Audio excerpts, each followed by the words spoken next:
No organization is responsible for the content of this video. All errors and omissions are the sole responsibility of myself, David Iverson.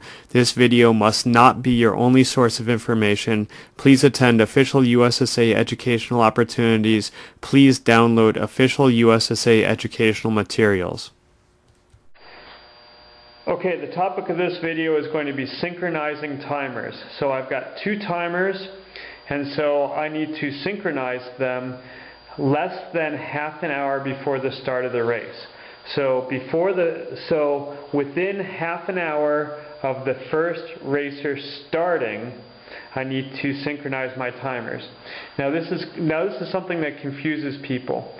If you look at the literature, it says these things must be turned on and have power going to them more than an hour before the start of the race. So we want to turn them on more than an hour before the start of the race to allow them to warm up. And then we want to synchronize them less than half an hour before the first racer goes. Okay, so now here I've got, this is going to my start. So it's going up the mountain to my start. This is going up the mountain to my start. And because I have the whole thing here in my room here, there's the inputs coming in to my start box. So we're going to synchronize using the start box. Okay, so the first thing I need to do is I need to turn them both off.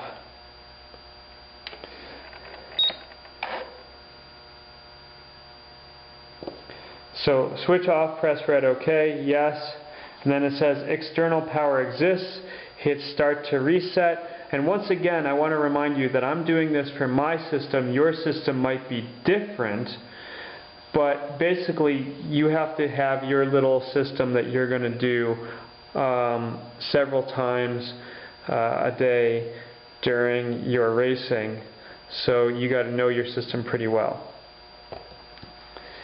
I go through a boot program. Now here's the key thing. If I just relax and if I don't do anything right now, if I'm asleep on the switch, it's going to just assume that I want to go right to timing, and so now I've actually lost my opportunity to sync. So so that's the one place, there's one place during this procedure where I need to be on the ball and I can't be talking with somebody. So I have as much time as I need, but right now here I need to have my fingers on the OKs, and as soon as that backup comes up, I want to hit green OK. Boom. Now it brings up my synchronization screen. So I hit the green OK, now it brings that up. I always clear out my times. Then it says press any key, so I press any key. Now it gives me the time. Now I need to talk about time of day in another video, and I'll do that. Right now, my next full minute is going to be 094800. So I'm doing this at 9:48 in the morning. And I'm doing the same thing exact to everybody else. So I'm doing the same for both. Okay, okay. And then it is 11, and it is June the 26th. And on here, 11, June 26. Okay? Okay. Now it's waiting for sync impulse, and there's no way you can see that. So now I've got basically 15 seconds until my watch says 9:48. 10, 9, 8, 7, 6, 5, 4, 3, 2, 1. And now they are synchronized. And so then I do a wait. Then the next thing that I'm going to need to do is I'm going to have to test it after 1 minute. So I'm going to test my synchronization after a minute to see whether or not I have a good synchronization or not. And I might as well just go ahead and do that right now because we're not doing it officially. So right now,